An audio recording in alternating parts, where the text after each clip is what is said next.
You ask Tiger to solve. This deals with linear equations with one unknown.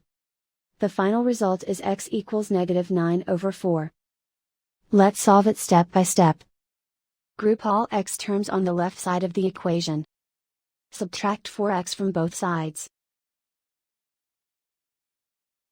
Group like terms. Simplify the arithmetic. Group like terms. Simplify the arithmetic.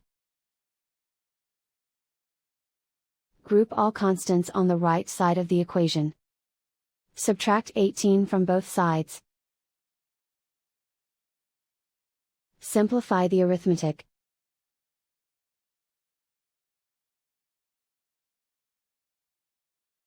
Isolate the x. Divide both sides by 4. Simplify the fraction. And so the final result is x equals -9/4.